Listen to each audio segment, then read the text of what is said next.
Anche tu fai parte di un team sportivo e hai bisogno di un nuovo kit?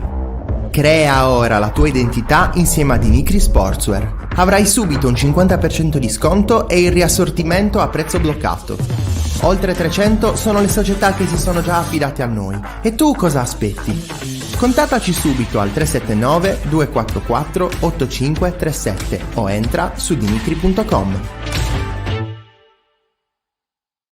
La TechFind si occupa di distribuzione industriale e consulenza tecnica specialistica nei settori chimico e petrolchimico, impianti di produzione energia, impianti alimentari, acquedottistica e depurazione. Nella TechFind troverete un partner esperto e un broker industriale competitivo ed affidabile. La TechFind potrà esservi utile nell'approvvigionamento di filtri, pompe, strumentazione industriale, valvole e in generale di qualsiasi apparecchiatura industriale. TechFind. You search for tech we find.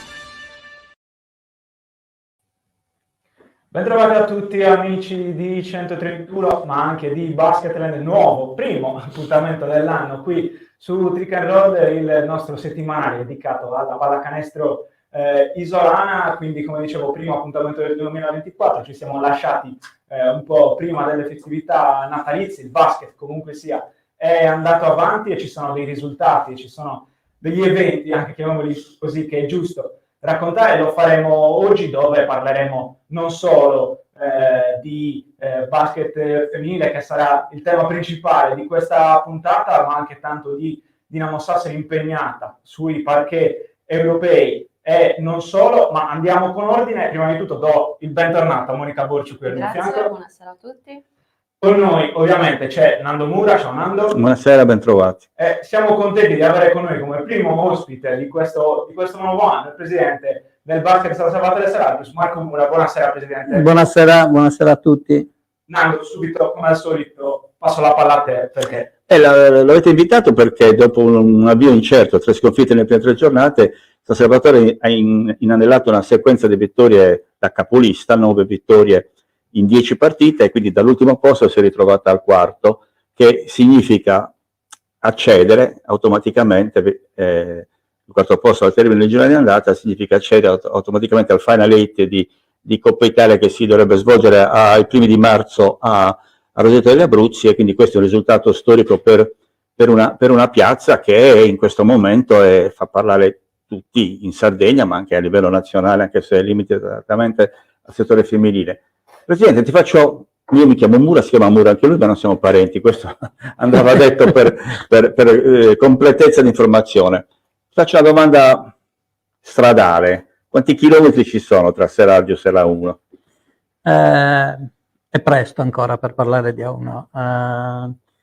Come ho detto in altre occasioni, la società è ambiziosa, la società vuol crescere. Stiamo portando avanti una programmazione già da qualche anno, e qui cominciano già adesso a vedersi quelli che sono i risultati, però c'è molta differenza tra la 1 e la 2.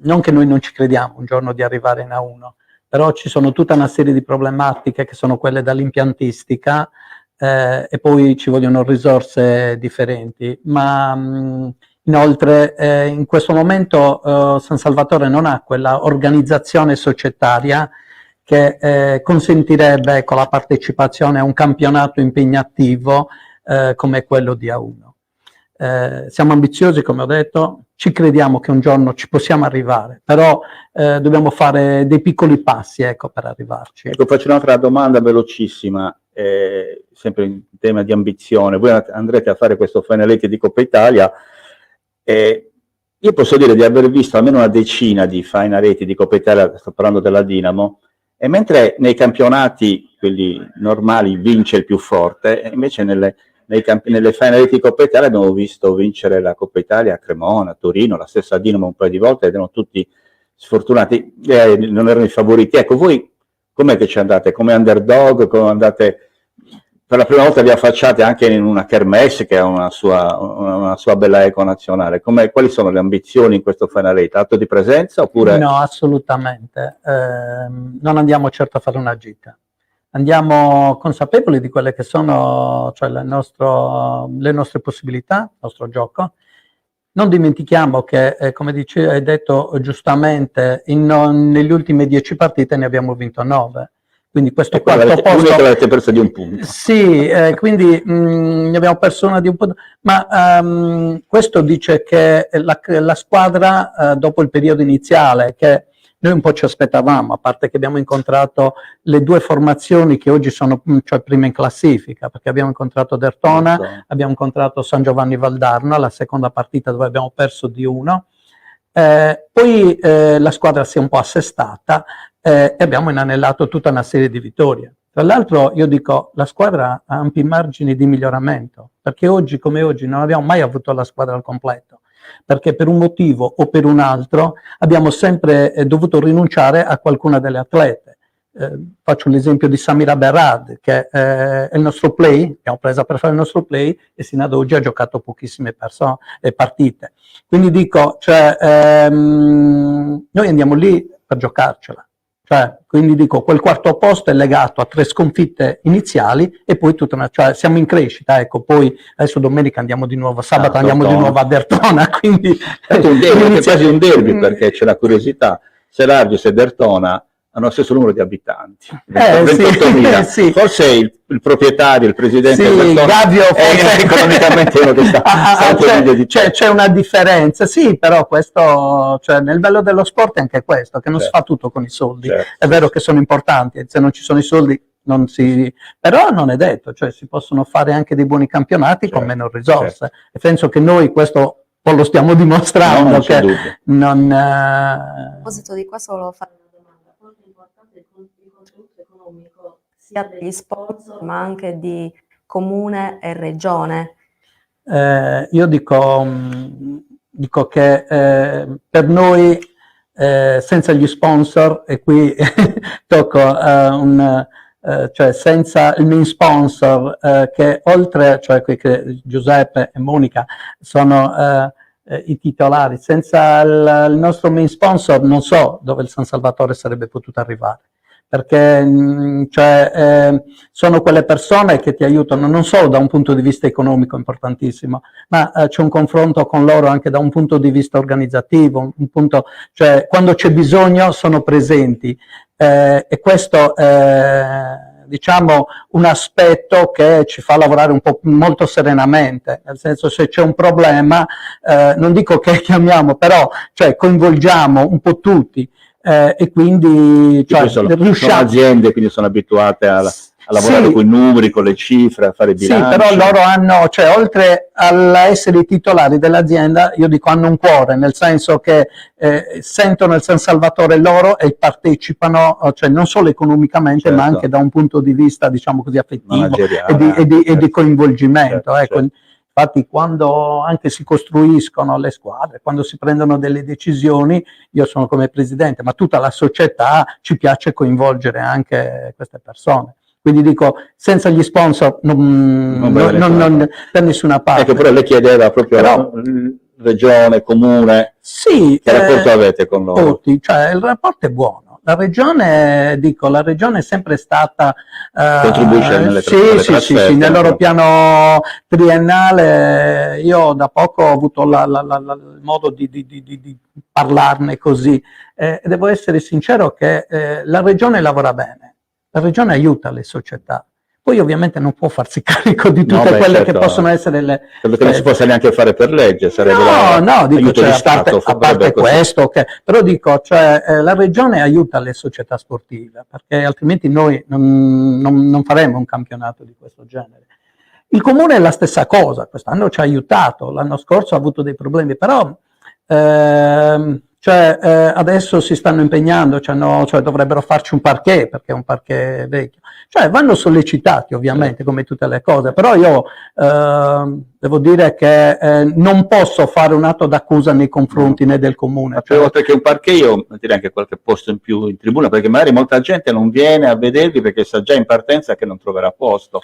In questo momento magari qualche decina, centinaia di persone in più. Ma non è facile realizzare lo vediamo con non è facile. Sant'Elia. anche perché ovviamente è un'opera pubblica, quindi per fare certe cose necessita di una serie di autorizzazioni che non è facile ringrandire, cioè forse sarebbe più opportuno valutare la possibilità di fare un palazzetto come magari con 500-600 posti, che forse risponderebbe un po' più a quelle che sono le esigenze societarie nostre, ma anche di tutte le altre società sportive che stanno a Selargius, che fanno sport. Bisogna anche ricordare che comunque sì, è vero, il comune si sta impegnando tutto quanto, ma bisogna anche ricordare che i traguardi che sta raggiungendo il San Salvatore comunque danno visibilità e lustro anche al comune di Selargius, perché ricordiamoci che è l'unica squadra in A2 rimasta in Sardegna a livello femminile,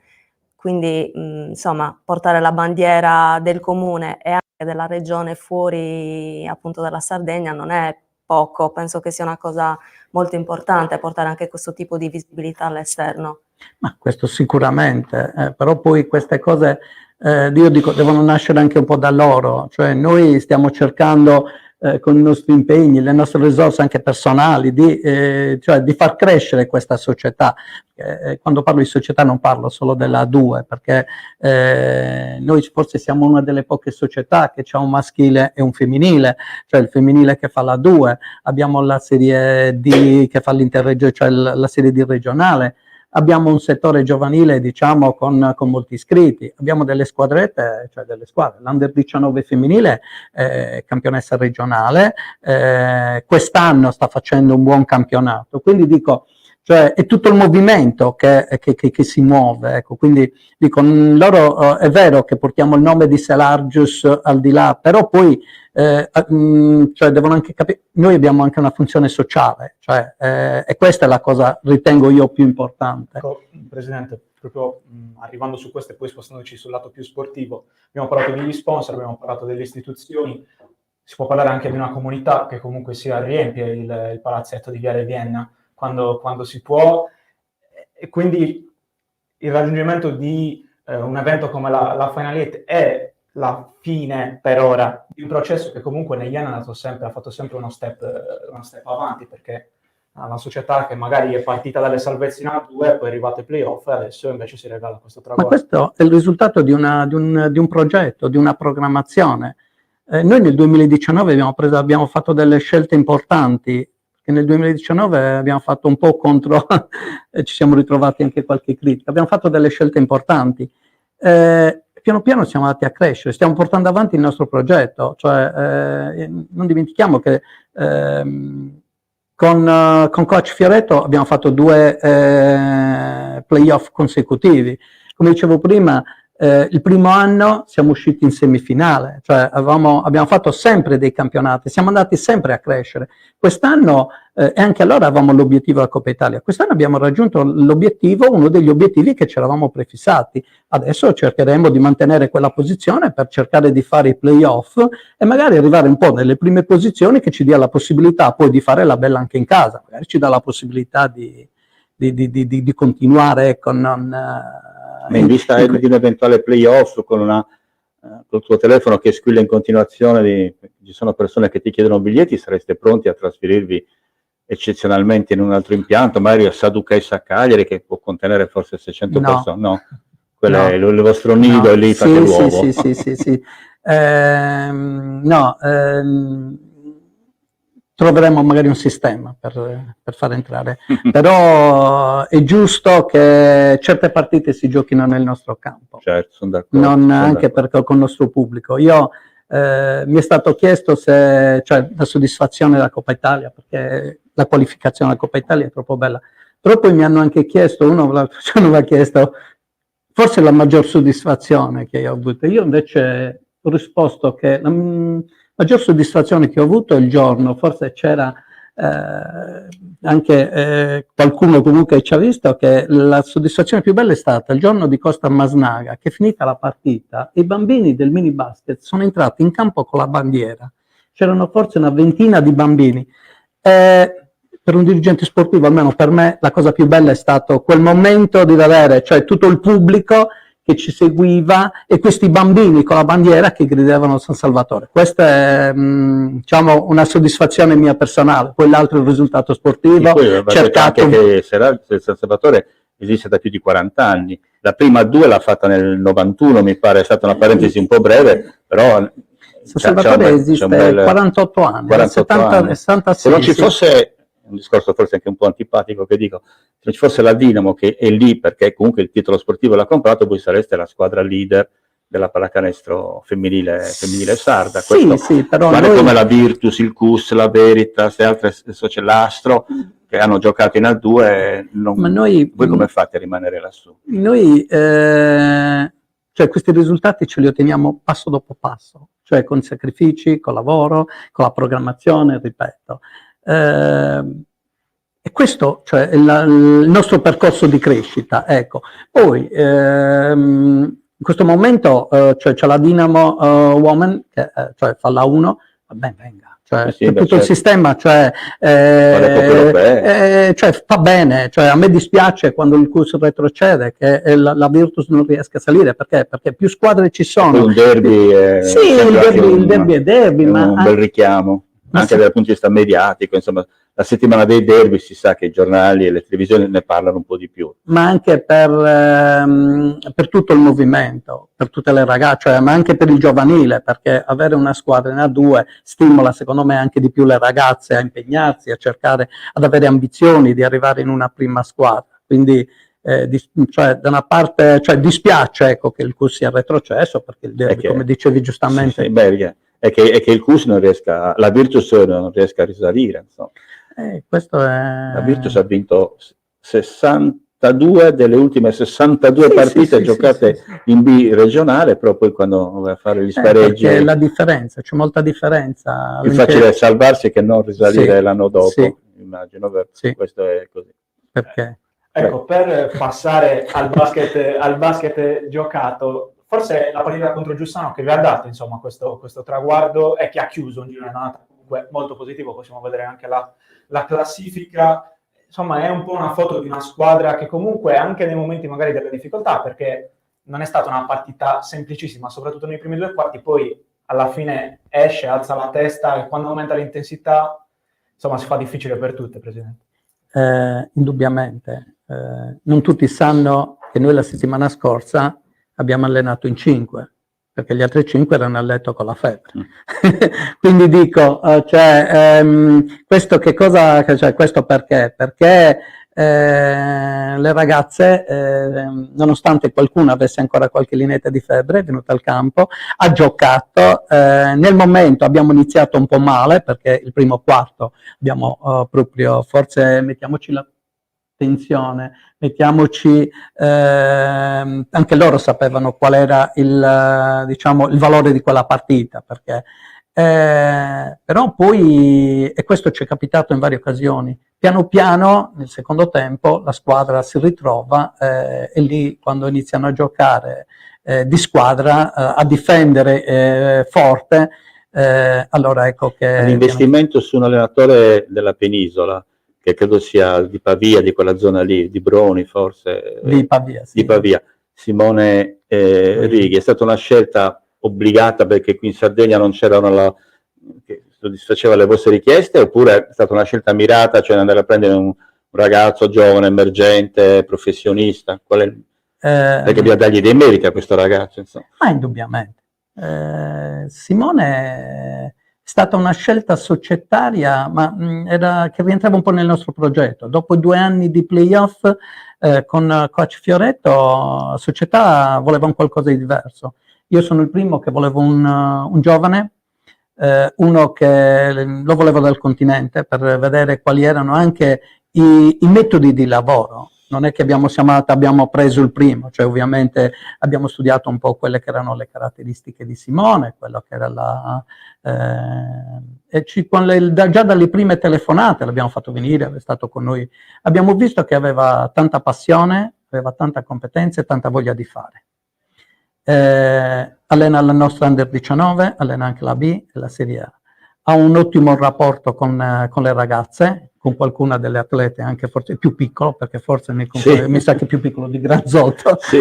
però è una persona che ha portato un nuovo metodo di lavoro che noi non conoscevano neanche le ragazze, e questo è l'obiettivo. Qual era? Far crescere anche le nostre giovani, e con Simone stiamo raggiungendo questo obiettivo, una persona competente, una persona a cui noi auguriamo un futuro anche più. Detto, la 1 ci arriveremo noi, altrimenti se non ci arriviamo e qualcuno ti chiede, ti accompagniamo, perché certo, per noi è sempre una bella soddisfazione, ecco, certo. che C'è anche un'altra cosa, secondo me,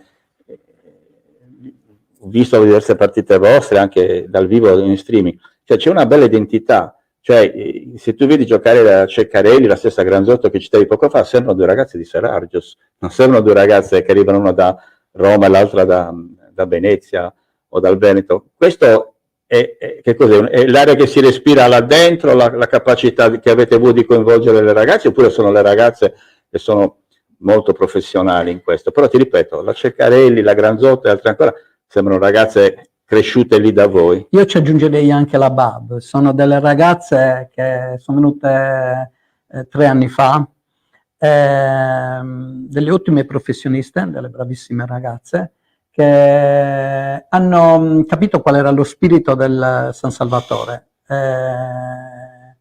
e sono quelle ragazze che hanno un ottimo rapporto con le compagne, con le giovani, perché istruiscono anche le giovani, però hanno capito quello che volevamo noi. Noi volevamo delle atlete, però volevamo delle persone. Ma sono loro che vi chiedono il rinnovo del contratto? Siete voi che... Ma è una cosa che no, non ce n'è bisogno, non c'è bisogno, né che loro chiedano né che glielo chieda io. Lo diamo un po' per scontato, ecco. Cioè abbiamo ovviamente riportato la Bab, perché l'anno scorso è stata ferma per un periodo, però con Granzotto e con Ceccarelli non c'è bisogno, ecco, hanno i loro procuratori, ma io parlo con loro e loro parlano con me, poi ovviamente, però sono delle ragazze che ormai si sono legate alla società, sono legate a Serargios, ma sono legate alla Sardegna, perché poi tutti e due lavorano in Sardegna, e il loro futuro io mi auguro che sia qua. Ecco, da Gigi Riva in poi c'è tanta gente che è venuta in Sardegna per starci un anno e poi dopo tanti anni... Sì, ma io dico sempre che quando ci troviamo bene reciprocamente è inutile andare a girare. Certo. È vero che dobbiamo ovviamente sollevare un po' l'asticella della qualità di gioco e tutto, però penso che con loro siamo già a buon punto. Certo. Ecco. Parlando di allenatore giovane e quindi anche di giovani, che importanza ha per il San Salvatore il settore giovanile? Il settore giovanile è la base di tutto, cioè senza settore giovanile noi non andiamo da nessuna parte. Cioè la base di tutto sono le giovani, sono le nostre giovani, ne abbiamo di qualità, e quindi se togliamo il settore giovanile non ci rimane niente. Cioè, per me una prima squadra ci può essere se abbiamo un settore giovanile di una certa importanza. Ecco che l'Under 19 dà alcune ragazze già alla prima squadra per allenare in settimana, per venire con noi in panchina, fare qualche minuto. Questa è la cosa più importante. E poi va detto che appunto voi avete un settore giovanile sia maschile che femminile, per esempio l'Esperia solo maschile, Cus e Virtus sono solo femminile, cioè è un impegno, è una scelta sociale, politica, oppure è giusto così che in una piazza come Serargios ci sia la possibilità di far fare pallacanestro? No, è una scelta societaria, quello di avere tutte e due, cioè sia il maschile che il femminile, e di avere delle squadre competitive. Ovviamente nel femminile, essendo un San Salvatore di componente femminile, è normale che ovviamente vengono più delle bimbe, i campionati femminili noi abbiamo più possibilità di ottenere... Chi vi fa concorrenza? Serargios il calcio? Tanto? No, assolutamente, noi abbiamo rapporti buoni con tutti. Concorrenza nel senso che i bambini forse sono più portati forse qualcuno sulla pallavolo, ma altrimenti il calcio... È fuori. Io adesso volevo un attimino, quando mi avete parlato di Simone, volevo aprire una piccola parentesi, perché Simone è un ragazzo, come ho detto prima, preparato, però non dobbiamo sottovalutare un aspetto, che è il connubio con Francesca Madasi. Noi abbiamo un assistente che ci hanno legato da subito, sì, Francesca allena l'Under 17, hanno formato, diciamo, uno staff, adesso con Marcello Comini e tutto, molto importante. Si trovano, io penso che il merito di questi risultati, oltre alla squadra ovviamente, è merito di Simone, però c'è gran parte lo dobbiamo anche a Francesca Madasi. Ecco, giusta puntualizzazione.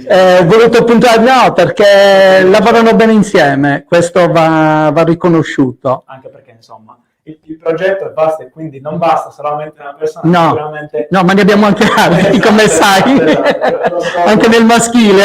Lo so benissimo. Ecco, Presidente, per chiudere e poi passare agli altri temi di questa puntata, le chiedo, si è arrivati al Giro di Boa, quindi che girone di ritorno si aspetta? Perché si è visto un campionato che comunque sia ha presentato comunque degli ostacoli importanti, al di là del momento positivo, molto positivo che avete vissuto. C'è Bertona, c'è San Giovanni Valdarno, c'è Broni, insomma si è visto un campionato con tanta qualità, si può dire. Ma indubbiamente, alla presentazione di questo campionato io avevo detto, cioè avevamo parlato, avevo detto che il girone Ovest era nettamente superiore da un punto di vista tecnico rispetto al girone Est, perché qui ci sono squadre ben preparate, ci sono ragazze molto brave, ma già allora dissi che noi saremmo andati a giocarcela un po' con tutti. È stato un ottimo girone d'andata. Ovviamente chiedere di più cioè è normale, cerchiamo di non perdere quelle 4 partite, però devo essere sincero, mi accontenterei anche di fare un girone di ritorno uguale a quello d'andata.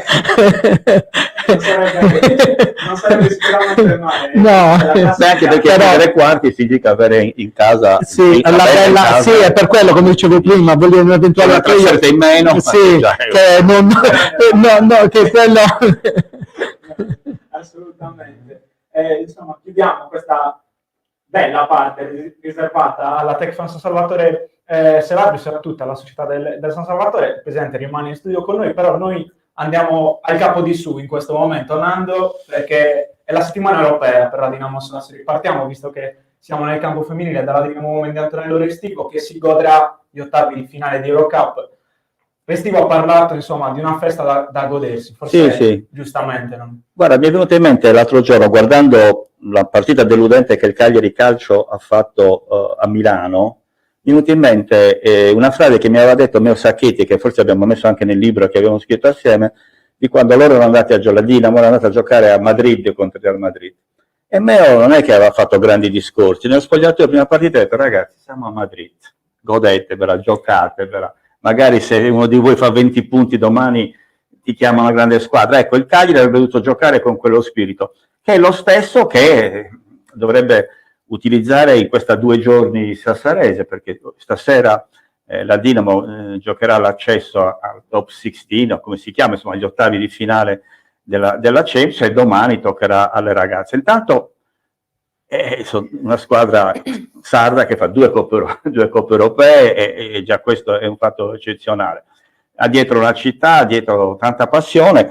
Le uniche perplessità che ho è che mentre la squadra femminile, ragazze con la testa sulle spalle, la squadra maschile è una gabbia di matti. Cioè, noi l'altro giorno eravamo increduli di fronte ai televisori guardando la parità di Pesaro, dove la Dinamo è andata sotto di 10, poi è andata sopra di 30, cioè ha fatto 10-20, poi ha fatto 60-20, poi ha subito un altro break e a 1,40 dalla fine era avanti solo di 4 punti. E quella partita lì però è stata un po' la sintesi di tutta la stagione della Dinamo. La Dinamo che batte Milano e una settimana dopo va a prendere 50 punti a Brescia. Ecco, se la Dinamo riuscisse a trovare un minimo di continuità, io credo intanto che vincendo stasera, ricordiamo che all'andata ha vinto di 21 punti, però è un play-in, cioè un play-off, non non è che devi difendere i 21 punti e se perdi di 20 sei qualificato lo stesso. È un playoff che devi vincere, perché anche se perdi anche di uno, poi devi tornare a Cholet a fare la bella.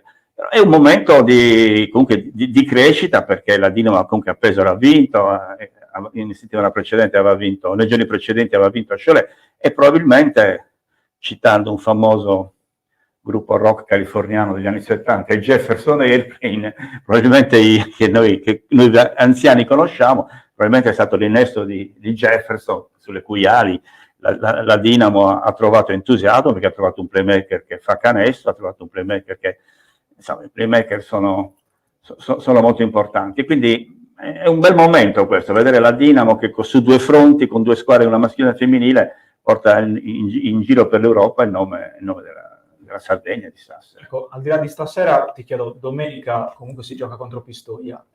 Nel girone d'andata non era stata probabilmente una delle partite migliori della Dinamo, che aveva appunto perso, se l'era giocata fino alla fine, ma era mancato qualcosa, è un po' il vero test per questa squadra, perché è sembrato nelle ultime due gare che comunque sia una direzione sia stata presa, però Pistoia, che se vediamo la classifica, andrà a fare le Final 8 a 16 punti, la Dinamo è a 2 vittorie di distanza, e può essere anche la gara che davvero rimette in circolo. Sì, la Dinamo intanto non farà le Coppe Europee, ma non farà la Coppa Italia, sia con la squadra maschile che con quella femminile. Il tempo per recuperare c'è tutto un girone di ritorno. La Dinamo ha sempre fatto a livello maschile, soprattutto negli ultimi gironi di ritorno, recuperando e arrivando poi a buoni livelli, anche a giocare semifinali scudetto.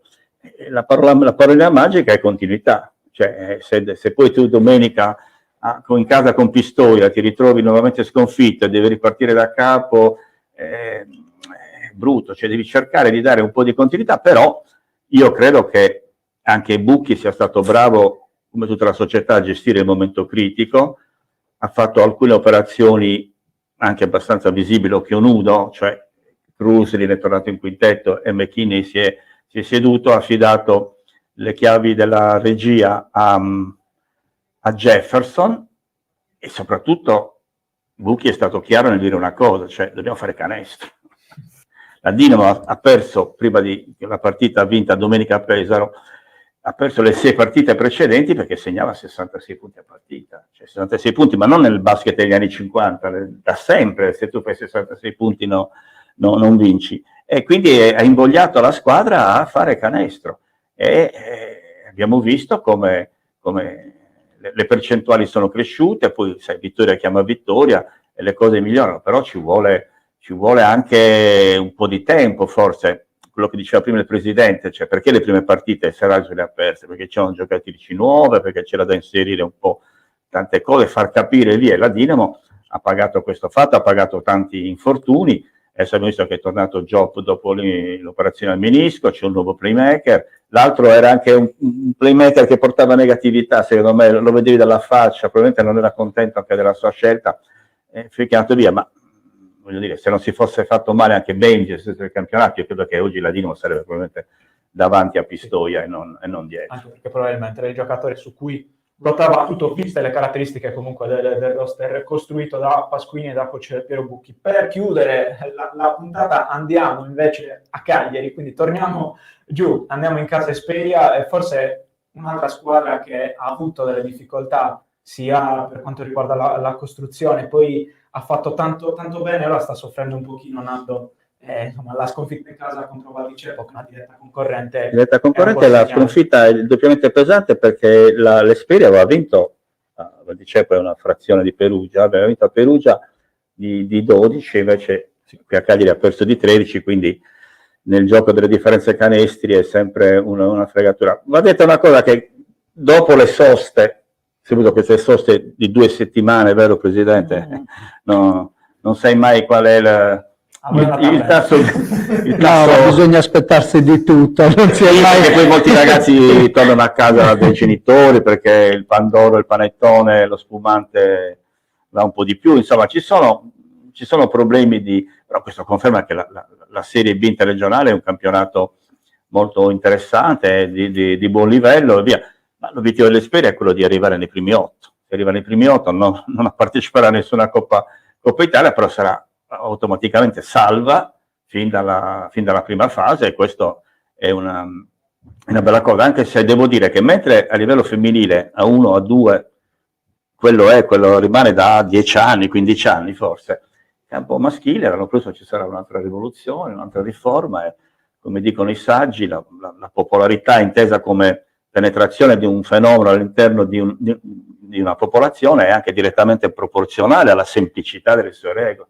Se tu ogni anno cambi il nome alla campionato, riduci le squadre, aumenti i playoff, metti i play-out, danno i play-in, la gente dice ma questi sono una gabbia di matti, e io sono di quelli che lo dice. Non commenteremo questo piccolo passaggio per non dare suggerimenti, però ecco, su questo direi che andiamo a chiudere questa puntata, ricordando che questo sabato torna in campo anche la Dinamo Lab, quindi la capolista del girone B del campionato di basket in carrozzina, match contro Firenze molto importante per la squadra di Matthew Fowler, una delle candidate sicuramente alla vittoria del campionato, con una Dinamo Sassari che sta facendo bene nel campionato. Si tornerà chiaramente in campo anche in Serie B femminile, che abbiamo accennato prima, dove anche le giovani del San Salvatore stanno facendo molto bene, ma la Virtus domina il campionato, nessuna sconfitta per le ragazze di coach Staico, che vengono seguite dal Cuscagli, dalla Marcelle e dall'Antonio, ma a distanza. E poi la Serie C maschile, di cui ci occuperemo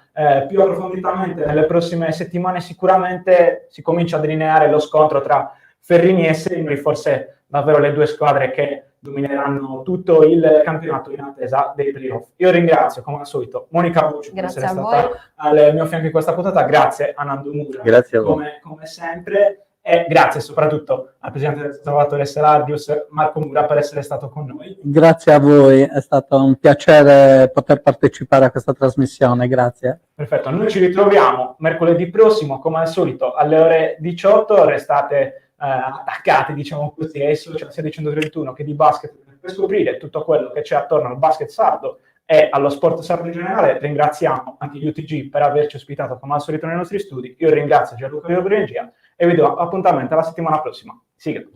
La TechFind si occupa di distribuzione industriale e consulenza tecnica specialistica nei settori chimico e petrolchimico, impianti di produzione energia, impianti alimentari, acquedottistica e depurazione. Nella TechFind troverete un partner esperto e un broker industriale competitivo ed affidabile. La TechFind potrà esservi utile nell'approvvigionamento di filtri, pompe, strumentazione industriale, valvole e in generale di qualsiasi apparecchiatura industriale. TechFind. You search for tech we find. Anche tu fai parte di un team sportivo e hai bisogno di un nuovo kit? Crea ora la tua identità insieme a Dinicri Sportswear. Avrai subito un 50% di sconto e il riassortimento a prezzo bloccato. Oltre 300 sono le società che si sono già affidate a noi. E tu cosa aspetti? Contattaci subito al 379 244 8537 o entra su dinicri.com.